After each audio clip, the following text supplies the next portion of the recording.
Chimantina Varum Sorma Jesus Christos Yomo is Makaba ilma kana furo kulkullu waaqa tokkoon amiin kabajamtootaa fi jaallatamtoota waaqayyoo kan jaallattan waaqayyoos kan isin jaallatu nagaa waaqayyoo akkam jirtu akkamii yeroo kana geessan waaqayyo gooftaan keenya yeroo kana kan nu ga'e maqaan waaqayyo kan galateeffamee fi kan ulfaatiin dabalaa ameen. Egaan kabajamtootaaf jaallatamtootaa hordoftoota taa'imanii jechuu fi yaadaan qophii addaa tokko qabatee dhiyaatee jira. Qophiiwwan isinii darbe irraatii waa baay'ee akka baatan abdii qabaa. Egaa sabiskiraayib gochuudhaan hordofaa gaaffii qabaatan gaafachuu dandeenya jechuudha. Guyyaa har'aa kana deebiin isiniif deebisu namni tokko faarfataa yookiin faarfattuu ta'uudhaaf maaltu irraa eegama? Seera maalii guutuu qabaa? Wantoota jedhan waliin ilaalle jechuudha. Kana qofa osoo hin taane namni tokko faaruu baasuudhaaf qarshii meeqa isa barbaachisa kan jedhee gaaffii keessa yeroo dheeraa ture waan ta'eef qophiiwwan qopheeffanne kana keessatti walitti kan ilaalluudha jechuudha. Akkuma walii galaatti egaa namni tokko faarfataa yookiin faarfattuu ta'uudhaaf kan isarraa eegamu qofa irratti amanaa ortodoksii tawaahidoo ta'utu irra jiraata jechuudha.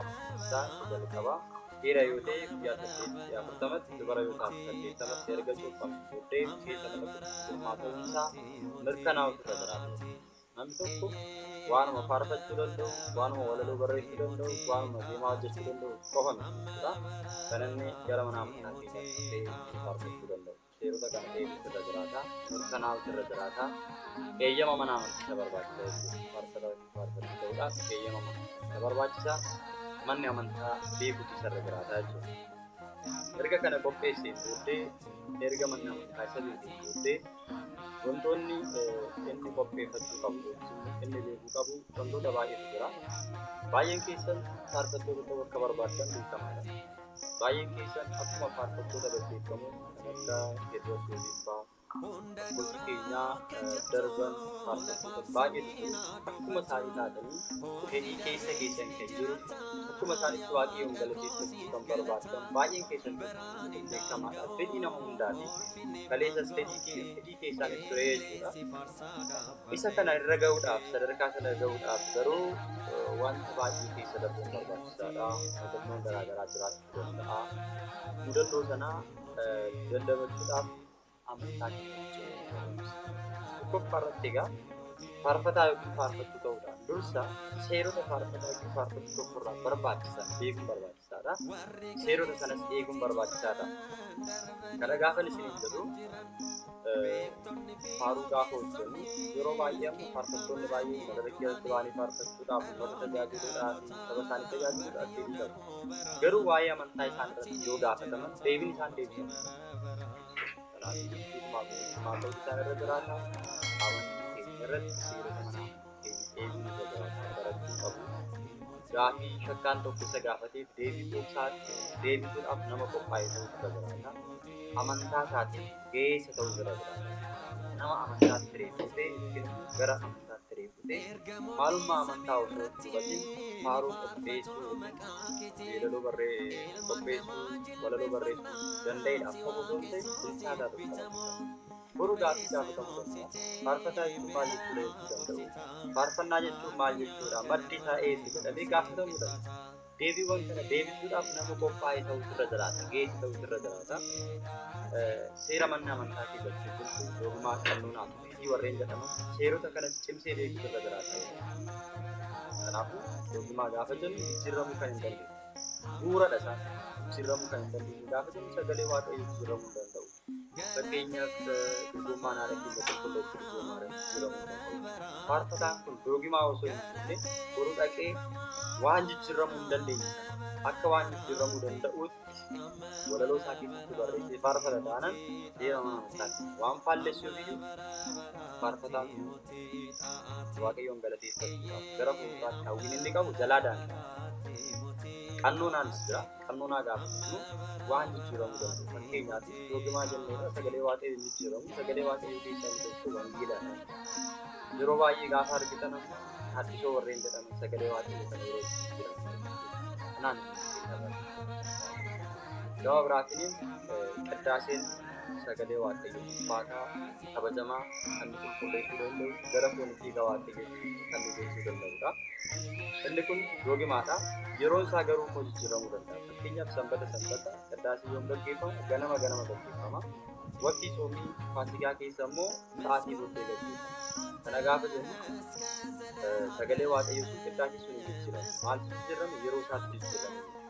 Sagalee waaqayyoo sun qiddaasii sun doogimaa yoo ta'u yeroon isaa sun immoo maal ta'a? Qannonaadha. Qannoonaa jechuun haala yeroo irratti hundaa'uudhaan kan jijjiiramu. Fooyya'uu danda'udha. Abbootiin mana amantaa waan kun fooyya'uu qaba jedhanii fooyyessu yoo ta'e fooyyessuu ni danda'u jechuudha. Fakkeenyaaf kabajni taabotaa Sillaaseen sagalee waaqayyoo irratti barreeffamu waan taabota Sillaasee jijjiiramu. Manni amantaa tokko immoo yoo moofa'e jijjiiramuu danda'a. Qannoonadha. Haaromfamuu danda'a. Kan biraa ijaarramuu danda'a. Faarfataan tokko isa kana osoo hin beekin seerota mana amantaatiin qannoonaaf doogimaa osoo hin beekin qannoonaa qannoonaatti jijjiiree hubatu ta'e gaafa walaloo isaa barreessu inni kun walitti jalaa bu'a taanaan rakkoo guddaa irratti himuu danda'a. Akkasumallee sadaffaa irratti fiitii beekuu irra jiraata. Fiitii jechuun darbaa darboo tiraadeeshin jedhama. Tiraadeeshin kana gaafa jennu dhaloota irraa dhalootatti kan darbu. Fakkeenyaaf dhaloota irraa maaltu dhalootatti darbu? Manni amantaa keenya dhaloota irraatti kan itti darbu. Seenaan qulqullootaa, seenaan abbootii, wantoota baay'ee kitaaboleen fiitiidhaan nutti darban baay'eetu jira. Isaan immoo macaafa qulqulluudhaan deebi'anii kan wal qabatan baay'eetu. Isaan kana beekuu irra jiraata. Lammaffaa irratti egaa faarfataan tokko yookiin faarfattuun tokko faarfannaa haaraa kan hojjechuudhaan maal qopheeffachuu qaba yoo jennee duraan dursee nama walaloo barreessuu danda'u irra jiraata. Walaloo saakamee walaloon gaafa barreeffamu karaa adda addaa fakkeenyaaf yoo ilaaltan walaloon inni barreessu walaloo irra jiraata. Ergaa guutuu dabarsuu irra jiraata. Seera amantaa kan daangessuu ta'uu qaba. Doogimaa qannoonaaf fiitiidhaan ala kan hin baane ta'uu irra jiraata jechuudha. Walaloo kana ergaa guutuu dabarsuu danda'a. Dhaloota kana barsiisuu danda'a. Gara gaabbiitti fiduu danda'a jedhee waan yaade kana barreessuu danda'a. Erga barreessee booddee ofii isaa irratti qofa hundaa'ee walaloo kana immoo gara yeedalootti jijjiiree abbootii amantaa gurguddoo ta'an faarfattoota fuuldura isa fuuldura muuxannoo qaban akka isaan isaaf ilaalan akka isaan eebiif isaaf godhan siraata akka godhatu seera akka godhatu qulqullina akka qabaatu namoota baay'eedhaan wal baruudhaan laalchifachuu qaba jechuudha. Idiin gochuutu irra jira. Erga walaloon isaa sirrii ta'e qulqulluu ta'e booddee amantaa keenya kan hin faallessine erga ta'e booddee ergaa guutuu dabarsatee kan yaade yoo isaaf mirkanaa'e gara yeedalootti jira. Yeedaloo kana immoo gaafa yeedaloo hojjetu yeedaloon dhugaatii jalqabu marraayyuu gaarii dhabbaatii siraanni yeedaloo ittiin hojjetan jira. Siraata kana keessaa adda irra jiraatu. Yeedaloon isaa gara sirbaatti deemata. Gara warra amantoota birootti deemata. Doogimaa qannoonaa isaan majalle kana keessaa ba'a taanaan ammas faarfataan sun boruu deebii uummata isaa haala gaariidhaan akka hin tajaajille akka inni isa tuffatamu taasisaa jira. Kanaaf siraatii yeedaloo keessatti gaafa ilaalle egaa sitti araaraatti warreen isaan kana beeksisa jiraata gara fuulduraatti ni ilaalla. Waa'ee yeedaloo waa'ee faaruu bal'inaan laaluu dandeenya. Amma seensaaf kana yeedaloo sana ni qopheessaa ofii isaan danda'u yoo ta'e namoonni akka isa gargaaran gochuu ni danda'a. Isaan dura muuxannoo yeedaloo gochuu danda'a. Yeedaloo yeedaleessuu danda'an yoo jiraatan isaan dubbisee isaan akka isaaf hojjetan haala hojjechuu danda'a. Erga waa'ee sana barateen booda ofii isaatti hojjechuu ni danda'a jechuudha. Kanaaf as keessatti gaafa ilaallu egaa kanarraa barbaachisaa qophii hedhii guutuu qabaachuu irra jiraata. Faarfannaa jechuun egaa jalqabumarraa gaafa ilaalle haala sadii waaqayyo kan nyaatudha. Waan sadii of keessaa qaba faarfannaa. Waan sadii gaafa isin jedhu tokkoffaan galata of keessaa qaba. Faarfannaadhaan waaqayyo galateeffachuu dandeenya. Uumaa keenya galateeffachuu dandeenya. Oolmaa inni nuuf ooleef oolmaa isaatan immoo karaa yeedalooti. Karaa ittiin laphee keenya cabsuu danda'u. Namoonnis kallattii ittiin waaqayyoon galateeffachuu danda'anii akka waaqayyoon galateeffatan yeedaloodhaan kan qophaa'u faarfannaan galata ta'uu danda'a. Inni biraan immoo faarfannaan of keessatti maal qaba? Gaabbii qaba. Fakkeenyaaf faarfannaa gaabbii ilaaluu dandeessu. Namni tokko badii balleessetti yakka raawwatetti waan balleessetti gaafa gaafu bifa faarfannaatiin dhimma isaa gaafachuu danda'a. Fakkeenyaaf yoo ilaalle faarfannaa gaabbii isaa inda cherinnatu akkaattummaa keessatti gamamu jedhanii kadhannaa keessatti kadhatamu gaabbiidha jechuudha. Waan hojjechaa ture sanatti waan balleessine sanatti gaabsinee sagaleedhaan yeedaloodhaan faaruudhaaniin waaqayyo irraa dhiifama argachuudhaaf bifa yeedalootiin faarfannaatiin beekuu danda'ama. Kanaaf faarfannaan gaabbii jira jechuudha. Inni biraa galata laalleerraa gaabbii laalleerraa of keessatti. Inni biraa faarfannaan of keessaa kadhannaa qaba. Kadhannaa qaba. Waaqayyoon uumaa keenya waan barbaanne tokko yoo jiraate waa barbaanne sana bifa faarfannaatiin dhiyeessuu ni danda'ama. Kanaaf isaan kana sadarkaa kanaaf yommuu ta'u faarfannaan immoo jireenya keenya keessatti iddoo guddaa akka qabu. Kanaaf faarfataan tokko seerota isaan kana beekuutu irra jira. Lammaffaa isaan kuni qofti gahaa faarfannaan maalidha? Faayidaan faarfannaa maalidha? Faarfannaa jechuun maal jechuudha? Kan jiru addaan baasuu beektu irra jiraata.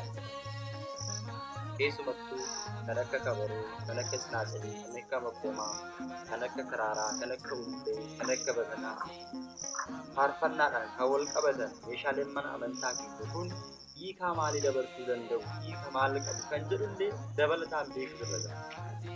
Faarfataan tokko callisee faarfachuu qofa osoo hin ta'in faarfannaa keessatti wantoota boruusa gaafatamuu danda'u deebisuudhaaf qophaa'aa ta'uu irra jiraata. Irraa fakkeenyaaf isaan keessaa waan lama waliin ilaallee faaruun maalii isa jedhu faaruun maalidha isa jedhu ilaalle.